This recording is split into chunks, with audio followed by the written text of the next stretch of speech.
자, 오늘 우리에게 주시는 하나님의 말씀은 에스겔 22장 전체 말씀입니다. 22장 전체 말씀 중에서 오늘 2절 말씀만 같이 한번 읽겠습니다. 에스겔 22장 2절 말씀 시작. 너 인자야, 네가 그 피의 성읍을 심판하고 심판하려느냐? 그러면 너는 그 성읍에게 자기의 모든 역겨운 것들을 알게 하여라. 아멘. 자, 오늘은 에스겔 22장의 말씀을 증거하겠습니다. 자, 우리가 지난주에 앞선 21장의 말씀을 살펴봤습니다. 자, 21장의 내용은 하나님께서 바벨론이라는 제국을 하나님의 칼이라는 도구로 사용하셔서 예루살렘을 심판하시는 장면이었습니다. 이 하나님의 말씀은 단순 겁박을 주기 위한 경고성 말씀이 아니라 실제로 그렇게 행하시겠다는 예언의 말씀이었습니다. 21장에서 하나님은 이미 칼을 칼집에서 뽑으셨고 그것을 번쩍이며 온 땅을 향해 내려치시는 분으로 묘사됩니다. 그리고 거기에는 왕도, 제사장도, 백성들도 예외가 없었습니다. 그리고 결국 유다 백성들이 그렇게 헛된 거짓 평안에 안주할 수 있도록 했던 근거인 다윗 왕조의 면류관까지도 벗기실 것이라고 선언하셨습니다. 그러나 그 심판의 끝에는 소망의 여지를 남겨두셨습니다. 바로 지난 21장 27절에서 하나님께서는 내가 그것을 폐허로 만들 것이다. 그것이 다시 있지 않을 것이니 의로운 자가 올 때 내가 그에게 주겠다라고 말씀하시면서 사람이 기대하던 왕은 실패할 것이지만 하나님께서 보내실 참되신 왕, 바로 메시아이신 예수 그리스도를 보내실 때 그분이 주의 백성들을 온전히 통치하실 것이며 우리를 진정한 구원으로 이끌 것이라는 이 소망을 보여주셨습니다. 그래서 에스겔 21장의 핵심 내용이라 한다면 하나님의 거룩한 심판의 칼날을 보여줌과 동시에 인간 왕국의 몰락 속에서도 하나님의 구원 계획은 결코 실패하지 않는다. 하나님의 구원은 반드시 이루어진다 하는 것을 보여주는 장이라고 할 수 있습니다. 자, 오늘 우리가 살펴볼 22장에서도 하나님의 심판의 말씀이 매우 강력하게 드러나는데 하나님께서는 예루살렘 전체의 죄악들을 아주 신랄하게 샅샅이 폭로하고 계십니다. 하지만 단순히 죄를 지적만 하시는 건 아닙니다. 저들의 변명할 수 없는 그 죄의 실상을 드러내신 후에 그 죄가 가져온 결과들을 말씀하시고 그것이 하나님의 마음을 얼마나 탄식하게 했는가 하는 하나님의 마음을 알도록 하시기 위한 것이 목적입니다. 오늘 22장 이 1절부터 전체 31절까지의 말씀은 크게 세 부분으로 나눌 수 있는데 오늘은 앞에 전반부만 살펴보도록 하겠습니다. 먼저 1절부터 16절까지 오늘 살펴볼 이 16절까지의 내용은 피 흘리는 성읍의 죄악을 고발하시는 것입니다. 자, 다 같이 1절, 2절을 보시면 하나님께서는 에스겔 선지자에게 명령하셨습니다. 1절, 2절 이하에 여호와의 말씀이 내게 임하셨다. 너 인자야, 네가 그 피의 성읍을 심판하고 심판하려느냐? 그러면 너는 그 성읍에게 자기의 모든 역겨운 것들을 알게 하여라. 네가 말하여라. 주 여호와가 이같이 말한다. 그 가운데서 피를 흘려 자기 때가 이르게 하고 스스로 우상들을 만들어 더럽게 된 성읍아, 네가 흘린 피 때문에 네가 죄를 짓고 네가 만든 우상들 때문에 네가 더러워졌다. 내 심판의 날이 가까워졌으며 네 때가 이르렀다. 그러므로 내가 너를 이방들의 치욕과 온 땅의 조롱이 되게 하였다. 여기서 예루살렘은 거룩한 성이 아니라 피 흘리는 성읍이 되었다고 하나님은 규정하십니다. 여기서 피 흘린 성읍이라는 이 이르핫다임이라는 말은 성경에서 오직 여기 에스겔을 제외하고서 나훔 3장 1절에서 아수르의 수도였던 니느웨를 가리켰을 때 유일하게 사용됐었던 말입니다. 나훔 3장 1절에 화 있을 것이다. 피의 성읍이여. 온 성에 거짓과 강탈이 가득하니 약탈이 그치지 않는다.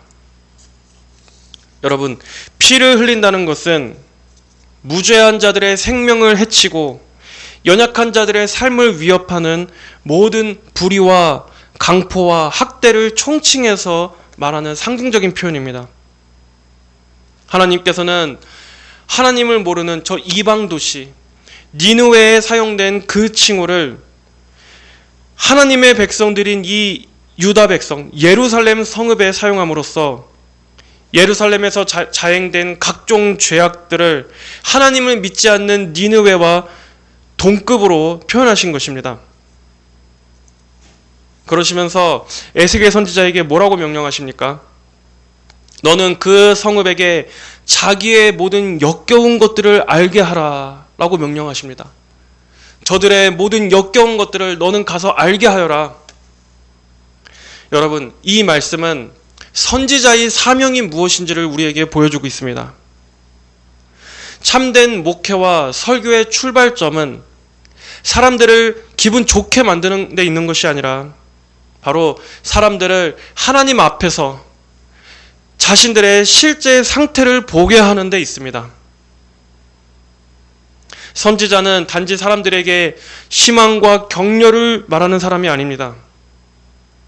참으로 주의 말씀을 대언하는 데 충성된 사역자는, 그리고 정직한 사역자는 죄인들을 하나님의 빛 앞에 세우는 것입니다. 그래서 하나님의 빛 앞에서 감추어진 우리 인간의 죄를 폭로하고 무감각해진 죄인의 양심을 흔들어 깨워서 스스로 아무 문제가 없다고 착각하는 거짓 평안을 무너뜨리는 일을 해야 하는 것입니다. 물론 이 일은 아주 무겁고 부담되는 일입니다.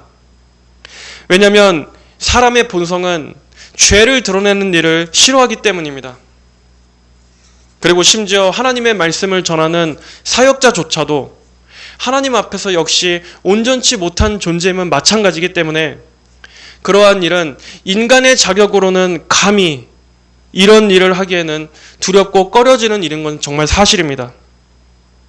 하지만 설교자가, 사역자가 전하는 그 메시지가 바로 자신의 말, 인간의 말이 아닌 하나님의 말씀이기 때문에 그 말씀의 권위에 의지해서 사역자는 하나님께서 명하신 있는 그대로의 말씀을 전해야 합니다. 왜냐하면 하나님께서는 상처를 치료하시기 전에 먼저 환부를 드러내시기 때문입니다. 자신의 병을 인지하지 못하고 인정하지도 않는 환자가 사람이 결코 의사를 찾을 수 없는 것처럼 사람은 자기의 죄를 깨닫지 못하고서는 결코 예수님의 은혜를 갈망할 수 없습니다. 그래서 하나님께서는 먼저 죄의 환부를 째는 것을 필요로 하십니다. 우리가 진정으로 자신의 죄를 깨달을 때 죄에 대한 미움도 생겨납니다. 나의 죄를 하나님의 말씀의 빛 앞에서 봐야, 하나님 앞에서 봐야 그 죄가 얼마나 더럽고 하나님을 대적하는 것인지를 정직하게 인정하게 되는 것입니다. 그래서 참된 하나님의 말씀이 증거될 때 그 말씀은 인간의 자존감을 무너뜨립니다. 인간의 도덕적인 의의, 종교적 의의, 인간이 스스로 자부하는 모든 의로움들, 자부심들을 그것이 얼마나 하나님 앞에 보잘것없는 교만이었는지를 깨닫게 해주는 것입니다. 그래서 죄를 드러내서 정죄하기만 하는, 거기에 그치는 것이 아니라 무슨 목적을 위해서입니까? 사람이 자기의 모든 의를 부정하고 오직 예수 그리스도의 의를 의지하는 것으로만 나오게 하기 위해서 이렇게 죄를 드러내는 과정이 반드시 필수적인 과정인 것입니다. 그렇기 때문에 설교자는 하나님의 권위를 의지해서 이 일을 단행해야만 합니다. 그러나 예수님의 말씀처럼 우리 인간의 본성은 빛을 싫어한다고 하셨죠. 요한복음 3장 19절 20절에 그 심판은 이것이니 곧 빛이 세상에 왔으나 사람들이 자기 행위가 악함으로 빛보다 어두움을 더 사랑한 것이다. 악을 행하는 자는 누구든지 빛을 미워하여 빛으로 오지 않으니 이는 자기 행위들이 드러나지 않게 하려는 것이다. 사람들은 설교자가 죄를 말하면 듣기에 너무 불쾌해하고 또 판단한다고 말합니다. 사랑이 없는 설교자라고 말합니다. 그래서 많은 사역자들이 그러한 사람들의 반응이 두려워서 죄를 말하기보다는 사람들의 니즈를 채워주는, 한마디로 사람들의 그 타락한 본성을 만족시켜주는 심리적인 위로, 자존감을 세워주는 메시지, 귀를 즐겁게 하는 메시지로 적당히 눈치껏 타협하는 쪽으로 기울어지기가 쉽습니다. 하지만 하나님의 말씀을 맡은 자는 결코 이 사명을 피해서는 안 됩니다. 설교자는 사람들의 호의를 구걸하는 사람이 아니라 설교자의 정체성은 1차적으로 하나님의 파수꾼입니다. 사람들의 박수와 인기가 설교자의 존재 목적이 아니라 하나님의 앞에 충성되게 말씀을 전하는 것이 사역자의 가장 우선적인 임무인 것입니다. 그리고 하나님의 말씀을 있는 그대로 전할 때만이 진정으로 그 영혼을 살리는 유일한 처방이기 때문에 설령 사람들의 거부와 반대가 있다고 할지라도 하나님의 방식을 끝까지 의지해서 충성되게 이 일을 단행해야 하는 것입니다. 이 과정을 돌아서 갈 수는 없습니다. 피해갈 수 없습니다. 그것은 하나님의 방식이 아닙니다. 하나님의 진리를 우리 인간의 지혜로 그 말씀을 교묘하게 변질시키거나 완화시킬 수는 없습니다. 성도 여러분, 예수님께서는 상한 갈대를 꺾지 않으시는 동정 어린 분이시지만 그러나 상함 자체가 불필요하다고 말하시진 않으셨습니다. 우리는 예수님의 은혜가 얼마나 단지를 알기 위해서 먼저 상하고 깨어지는 일이 반드시 필요한 것을 알아야 합니다. 내가 상한 갈대라는 것을 인정할 때 우리는 예수님의 회복과 온전케 하심이 얼마나 감사한 것인지도 알게 되는 것입니다. 하나님은 죄인을 먼저 낮추시고 깨트리신다는 것을 기억하십시오. 먼저 우리를 상하게 하신 후에 십자가로 고쳐주신다는 것을 기억하십시오. 한마디로 이렇게 죄를 드러내시는 하나님의 방식은 그저 너는 단순히 죄인이다 라고 정죄하는 데 그치는 것이 아니라 바로 그러한 죄인을 위해서 그리스도께서 피를 흘리셨다, 여기로 우리를 이끌기 위함입니다. 죄를 깊이 파헤치는 것은 결국 그 죄보다 더 크고 깊으신 하나님의 은혜를 부어주시기 위해서 이렇게 신랄하게 죄 문제를 다루신다는 것을 우리는 선지서를 보면서 항상 이러한 이해를 견지하고 있어야 합니다. 하나님께서는 예루살렘의 죄목들을 하나하나 열거하시는데, 자, 6절부터 16절까지를 보면 왜 예루살렘을 피 흘린 성읍이라고 표현할 수밖에 없는지, 그들 안에 너무나 심각하게 퍼져 있는 이 죄악들을 폭로하고 계십니다. 이 쭉 이어지는 내용을 보면 이들 안에는 피 흘림이 있었습니다. 폭력이 있었고 억압이 있었고 또 음란이 있었습니다. 탐욕과 뇌물이 있고 또 부모에 대한 멸시가 있고 안식일을 더럽히고 약자들을 압제하는 등의 사회 전반에 걸쳐서 죄악으로 찌들지 않은 곳이 단 한 곳도 없었다는 것입니다. 왕과 지도층만 타락한 게 아닙니다. 사회 구성원 모두가, 가족들 간에도 부모와 자식 간에도 온갖 곳에 음란과 부정과 타락과 부패가 없는 곳이 없었습니다. 그렇다고 해서 여러분, 하나님께서 지금 여기서 개인의 윤리 도덕을 말씀하고 계신 겁니까? 어떤 낮은 시민 의식에 대해서 지금 말씀하고 계신가요? 그렇지 않습니다. 이러한 모든 사회 전반적인 죄악을 하나님께서 말씀하신 것은 결국 이 모든 것의 원인이 하나님을 떠난 데 있다라는 것입니다. 너희가 나를 떠났다 하는 그 시출발에서 모든 죄악이 사회에 퍼진 것입니다. 단순히 사회 윤리를 말씀하고 계신 게 아니에요. 이 모든 부패의 원인은 하나님을 잃어버렸기 때문이라고, 너희가 나를 버렸기 때문이라고, 그것 때문에 모든 사회와 인간들 전체의 죄악이 가득 차게 된 것인 것을 보여주고 계신 것입니다. 여러분, 죄는 단순히 어떤 행동이 아닙니다. 어떤 하나의 구체적인 어떤 행동,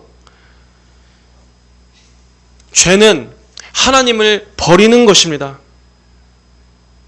겉으로 드러난 행동보다 더 깊숙한 기저에는 바로 하나님을 경외하는 것이 없다는 것, 하나님을 두려워하고 사랑하는 것이 없다는 데서 모든 죄가 출발하는 것입니다. 그리고 그러한 죄에서 가정과 문화, 사회, 법, 정치, 경제, 이 모든 영역에 죄가 영향을 미치는 것입니다. 그것들은 열매에 불과합니다. 이 세상에 모든 죄악이 가득한 것은 결국 이 시대가 하나님을 떠났기 때문입니다. 하나님을 잃어버렸기 때문입니다. 그러므로 여기서 말씀하는 내용은, 그 본질은 결국 하나님 없는 사회가, 하나님 없는 국민이 어디까지 타락할 수 있는가를 보여주고자 하는 것입니다. 6절 이하를 자세히 보면, 보아라, 각자 자기 권세를 가지고 이스라엘의 높은 자들이 피를 흘리기 위하여 네 가운데 있다. 사람들이 네 가운데서 아버지와 어머니를 업신여기고 네 가운데서 나그네에게 폭력을 쓰며 네 가운데서 고아와 과부를 억압하였다. 네가 내 성물들을 멸시하고 내 안식일을 더럽혔으며 비방자들이 피를 흘리려고 네 안에 있었으며 네 가운데서 사람들이 산에서 먹고 네 가운데서 사람들이 음란을 행하였다.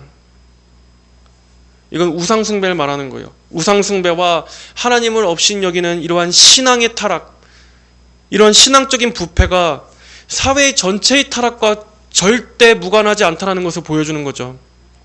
하나님에 대한 타락은 곧 사회, 문화, 가정에까지 그 죄의 열매가 다 맺히는 것입니다. 또 네 가운데서 사람들이 아버지의 벌거벗음을 드러내고 네 가운데서 사람들이 생리 중인 여자를 욕보였다. 어떤 자는 자기 이웃의 아내와 역겨운 짓을 하고 어떤 자는 자기 며느리를 음란한 행위로 더럽혔으며 또 어떤 자는 네 가운데서 자기 누이 곧 자기 아비의 딸을 욕보였다. 하나님과의 관계가 무너진 그것이 사회 전체, 가정의 무질서와 음란함으로까지 나타난다는 것입니다. 여러분, 오늘날 이 세상에 음란한 문화가 너무나 가득 넘쳐나고 있습니다. 그런데 참으로 대중매체에서도 어떻게 합니까? 그것들이 하나의 콘텐츠화 돼서 농담거리, 개그 소재 이런 것들로 여겨지고 또 여기에 대해 사람들은 좋아합니다. 그리고 거기에 대해 무감각해져 있습니다. 이러한 것들은 단순한 증상이 아닙니다. 이것은 영적으로 너무나 심각한 타락의 신호입니다. 왜냐? 인간이 점점 더 원초적인 쾌락 중심으로 가고 있다는 것을 보여주는 신호이기 때문입니다. 다 하나님을 잃어버렸기 때문입니다. 그렇게 이제는 부부간의 사랑, 가정, 신뢰, 순결, 특히 성적인 순결 이런 것도 더 이상은 미덕이 아니라 오히려 조롱을 받는 시대가 되어버리지 않았습니까? 이렇게 지금 이 시대는 하나님의 법, 거룩함, 순결이 무너지는 시대를 우리는 보고 있는 것입니다. 인간의 몸도 마찬가지입니다. 더 이상 사람은 하나님의 형상으로서의 존귀한 대상이 아니라 인간의 몸도 그저 정욕의 대상, 소비 대상으로 여겨지는 시대입니다. 그리고 음란함과 이러한 아주 그러한 정욕적인 것들을 오히려 자랑하는 지경에까지 와버린, 이것은 굉장히 무서운 것입니다. 왜냐하면 이렇게 되어갈수록 이제 우리 사람, 현대인들은 점점 거룩에 대한 감각 자체를 잃어버리게 되기 때문입니다. 거룩한 것, 정결한 것, 존귀한 것, 이런 것들에 대한 감각이 점점 없어지고 이제 인간은 거의 짐승과 다를 바가 없는 아주 원초적이고 정욕적인 쾌락의 종로로 타는 영혼으로 사람들이 그렇게 끌려가고 있다는 것입니다. 그리고 여기에 오늘날 미디어는 그렇게 이러한 정욕과 쾌락의 문화들이 우리 사람의 영혼을 파괴시키도록 프로그래밍하고 있는 것입니다. 이것을 단지 그저 문화현상이라고만 봐서는 안 됩니다. 결국에는 사람들이 하나님을 찾지 못하게 만들려는 마귀의 전략입니다. 이러한 것들을 죄로서 보지 못하게 만들려는 마귀의 속임이라는 것입니다. 하나님보다는 자극을 더 찾게 만들어서 많은 사람들이 정욕의 노예, 도파민의 노예가 되게끔 만들어서 결국에는 많은 사람들을 욕망의 지배 아래로 들어가게 만들어 멸망시키려는 마귀의 무서운 전략인 것입니다. 여러분, 우리는 이렇게 인간의 종노릇하는 상태를 분명히 인지하고 있어야 합니다. 이렇게 욕망과 쾌락과 정욕과 음란과 도파민의 노예가 된 사람들에게 복음은 어떻게 말하고 있습니까? 그러한 정욕을 그저 금하라고만 말하고 있지 않습니다. 왜냐하면 그것은 불가능하기 때문입니다. 우리에게는 그러한 능력이 없습니다. 대신에 복음은 어떠한 방식으로 이 영혼들을 고칩니까? 복음은 더 큰 사랑을 보여주는 방식으로 우리의 애정의 대상을 바꿔놓는다는 것을 여러분 기억하십시오. 욕망이라는 것은 단순히 억압하고 누른다고 해서 금욕한다고 해서 사라지는 게 아니에요. 오히려 그러한 욕망, 정욕은 어떻게 약화됩니까? 바로 더 크고 아름다운 사랑이 우리의 마음을 차지하게 됨으로써 낮은 차원의 욕망이 약해지는 것입니다. 여러분, 이 원리를 반드시 기억하세요. 진정한 거룩은 단순히 정욕을 억누르는 것이 아니라 그리스도를 더 아름답게 보는 데서 시작되는 것입니다. 그리스도를 더 아름답고 영광스럽게 보는 데서 시작되는 거예요. 예수님의 그 사랑의 풍성하심을 보면 볼수록, 예수님을 사랑하는 마음이 우리 안에 가득 차면 가득 찰수록 그 사랑이 죄에 대한 사랑을 밀어내게 됩니다. 죄를 이전처럼 사랑할 수 없게 만듭니다. 하나님의 거룩하심을 갈망하고 그것을 더 바라보면 바라볼수록 세상의 더럽고 음란한 얘기들이 더 이상은 재밌게 느껴지지 않고 더럽고 추악하게 보이게 되는 것입니다. 세상에 대한 사랑, 죄에 대한 사랑은 결국 그 사랑을 더 크고 아름다운 사랑을 봄으로써, 그 사랑이 우리의 마음에 부어짐으로써만 죄에 대한 사랑이 죽는 것입니다. 예수 그리스도의 영광과 오늘도 우리에게 돌이켜 온전한 용서와 은혜와 사랑으로 돌아오시라고 말씀하시는 그 하나님의 자비로운 음성을 들어야만 비로소 그 사랑이 우리 안에 있는 이 세상과 죄에 대한 사랑을 능가하고 압도해서 죄에 대한 사랑을 몰아내는 것입니다. 인간의 마음은 결코 공백 상태에 있을 수 없다는 것을 여러 번 말씀드렸습니다. 인간은 반드시 어떤 것을 애정하고 어떤 것을 향하여 끌리게 되어 있습니다. 그러나 우리의 타락한 본성은 죄와 쾌락과 그러한 유혹들에 끌리게 될 수밖에 없죠. 그러나 그것보다 정말 참된 영광, 참된 아름다움, 참된 사랑, 모든 그 낮은 차원의 죄에 대한 욕망을 다 덮고도 남을 만큼의 하나님의 크신 사랑이 우리 마음을 지배하게 되면 우리는 그것 자체가 우리에게 참된 만족이 되기 때문에 순간의 쾌락과 거짓된 즐거움을 약속하는 가짜 정욕들, 가짜 즐거움들을 몰아내게 되어 있습니다.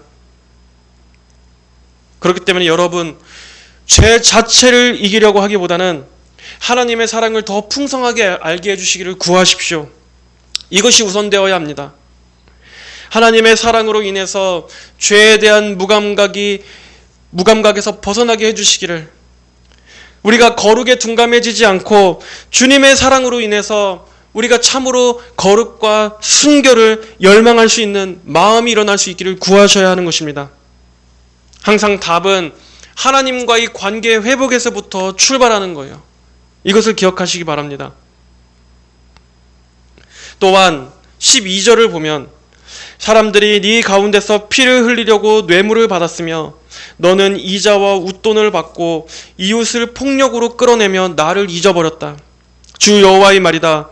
보아라, 네가 취한 부당한 이익과 네 가운데 있는 네 피로 말미암아 내 손바닥을 쳤다.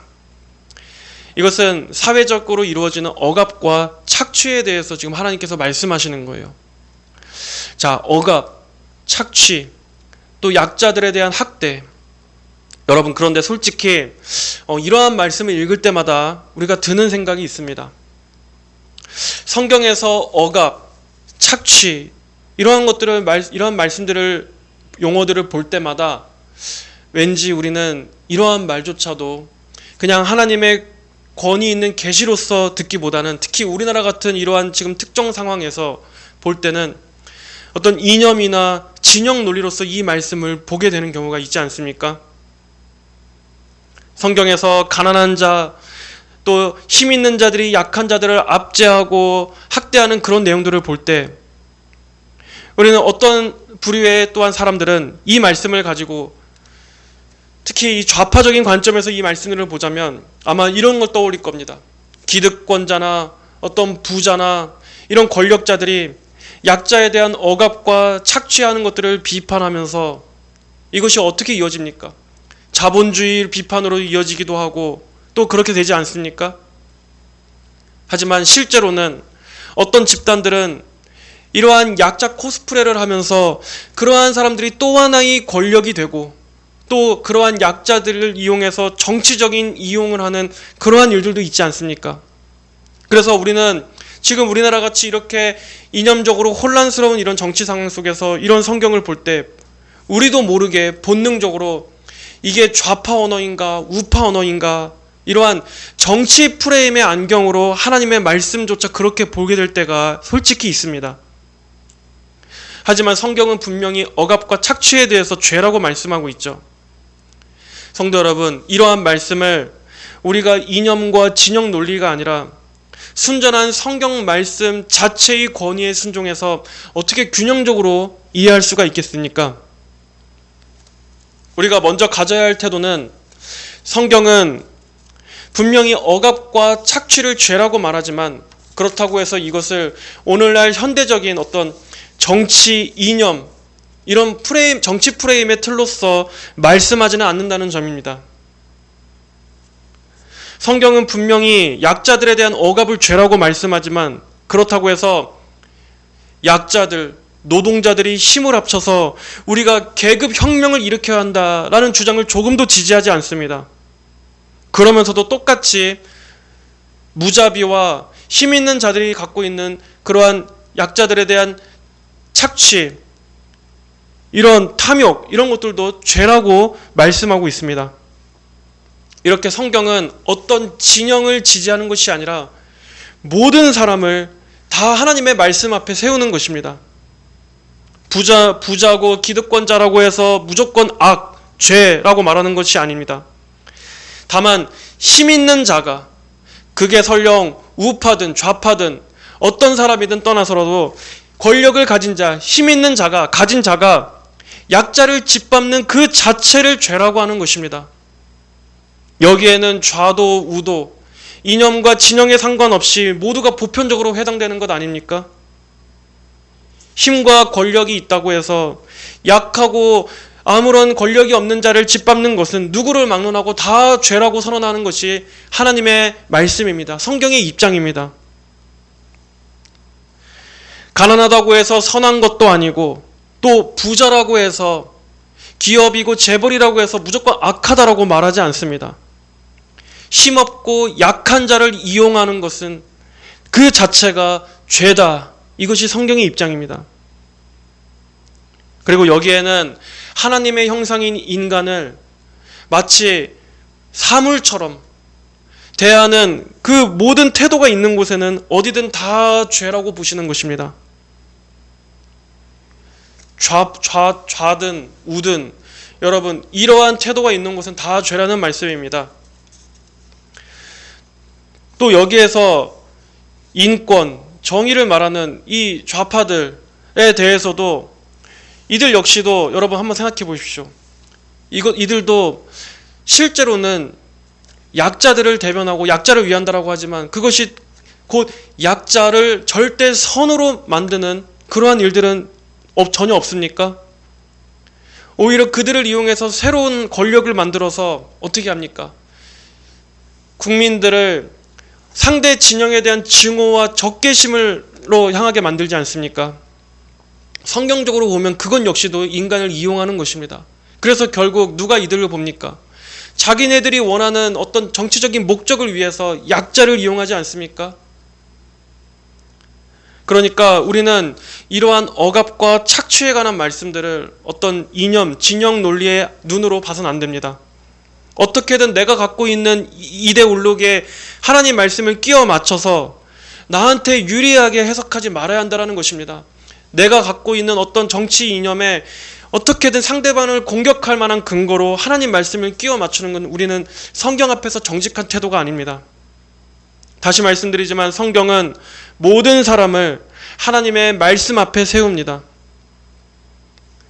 기득권이라서 부자라서 악한 것이 아니라 부자도 하나님 앞에서 죄인이고 가난하고 약한 자도 하나님 앞에서 죄인입니다. 우파도 회개하고 예수님 믿어야 구원받습니다.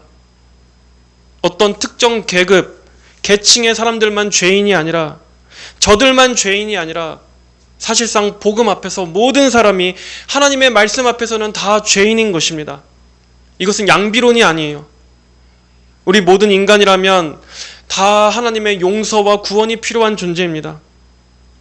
여러분, 성경은 고아와 나그네와 과부, 이러한 약한 자들을 보호하라고 말씀하지만 그렇다고 해서 약한 자니까 무조건 선하다라고 말하지 않는 것도 잘 기억해야 합니다.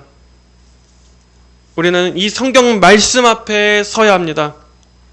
나의 정치 이념을 지지해 주기 위해서가 아니라 성경은 모든 사람이 들어야 할 하나님의 계시이기 때문에 바로 모든 사람들에게 가장 필요한 사회 개혁이 아니라 바로 우리 죄인들을 위해서 자신을 내어주신 예수 그리스도 앞으로 부르시는 살아있는 말씀인 것입니다. 우리는 이러한 가장 중요한 복음, 이 메시지를 등한시한 채 아무리 지금 우리나라가 참으로 정치적으로 이념적으로 혼란스러운 때라 할지라도 우리는 이 하나님의 이 보편적인 부르심 앞에서 정직하게 서야 하는 것입니다. 여러분, 오늘 22장 전체 내용을 크게 세 부분으로 나눌 수 있다고 말씀드렸습니다. 하지만 오늘은 전체 내용 중에 전반부 16절까지만 우리가 오늘 우선 살펴봤습니다.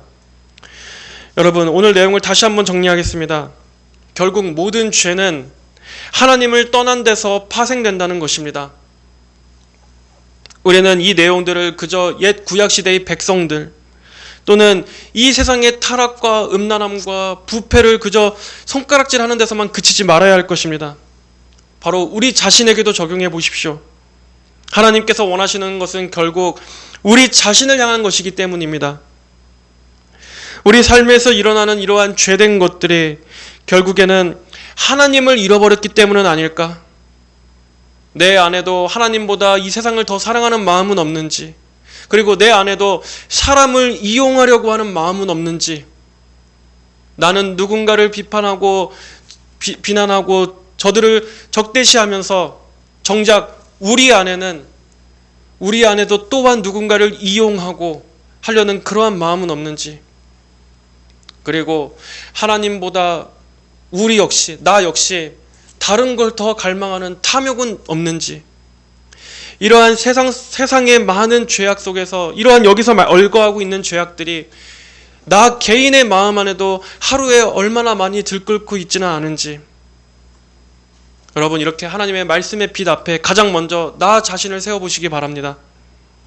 그리고 하나님께서 이렇게 죄를 보시게 하시는 이유는 우리를 결코 버리시기 위한 것이 아니라 가장 궁극적인 그리스도께로 우리를 부르셔서 우리를 고치시기 위한 것이라는 것을 기억하십시오. 우리가 정말 나 자신이 죄인이라는 것을 인정할 때 비로소 우리는 왜 그리스도의 피가 필요한지를 알게 될 것입니다. 왜 날마다 내가 예수님이 없으면 안 되는지, 왜 예수 그리스도의 의를 의지하면 안 되는지를 더욱 깨닫게 될 것입니다. 하나님께서는 이렇게 타락했을지라도 오히려 그렇기 때문에 하나님께로 돌아와야 한다라고 말씀하시는 것입니다. 예수 그리스도의 피를 의지하는 길 외에는 소망이 없다라는 것을 우리에게 알게 해주시는 것입니다. 여러분, 하나님을 떠난 데서 생겨난 이 누룩같이 퍼진 죄들을 해결할 수 있는 유일한 방법은 하나님께 돌이키는 것입니다. 그리스도께로 돌아오는 것입니다. 예수님은 이렇게 피 흘린 죄를 범한 우리를 대신해서 대속의 피를 흘려주셨습니다. 예수님은 이렇게 정죄받은 우리를 찾아오셨습니다. 예수님은 순결하신 어린 양이셨지만 이렇게 더러운 우리의 죄를 짊어지셨습니다. 그리고 예수님은 음란하고 탐욕스러운 우리 죄인들을 품어주시고 그러한 우리를 하나님의 거룩한 자녀로 성결하게 변화시켜 주시기 위해서 오신 분이십니다.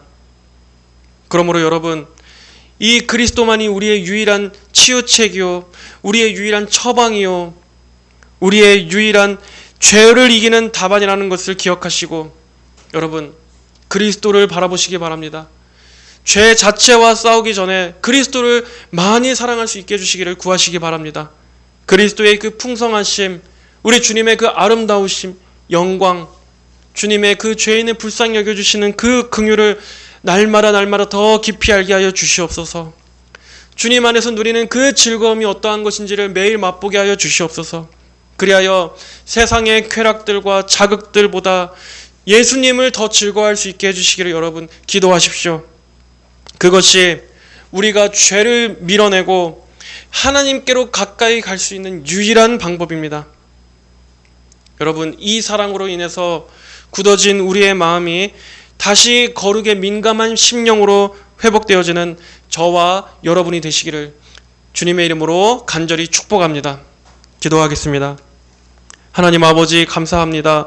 오늘은 이스라엘 전체에 퍼진 이 죄의 심각함에 대해서 우리가 살펴보았습니다.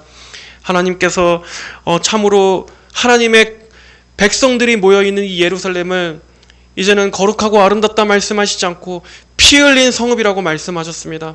아버지, 이 시대 때나 오늘날 우리 시대 때나 여전히 동일합니다. 하나님의 형상으로 지음받은 인간을 정말 학대하고 또 그 인간을 서로 이용하고 공격하고 또 서로 정말 내가 살기 위해서 누군가를 짓밟는 참으로 이 잔혹한 이 세상이 궁극적으로는 하나님을 떠난 데서 온 그 가장 중요한 원인에서 시작된 것임을 우리가 보게 됩니다.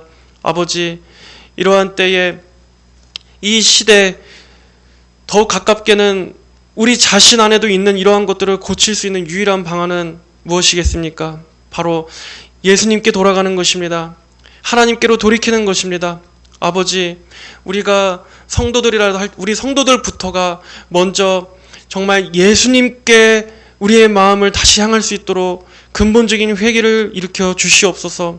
우리의 마음이 하나님을 떠나지 않게 하여 주시고 정말 하나님께서 가장 원하시는 이 예수님께로 우리가 향할 수 있도록 인도하여 주시옵소서. 참으로 그럴 때 우리 자신이 변화되고 우리의 가정이 정말 성결하게 되고 우리의 주변과 정말 우리의 이 둘러싼 나의 모든 상황들, 그리고 더 나아가 이 국가에까지, 나라에까지도 참으로 우리 성도들이 주님의 선한 그러한 빛을 발할 수 있을 것임을 우리가 참으로 소망합니다. 아버지 하나님, 우리에게 참된 이러한 변화를 일으켜 주시옵소서. 감사드리며 살아계신 예수님 이름으로 기도하였습니다. 아멘.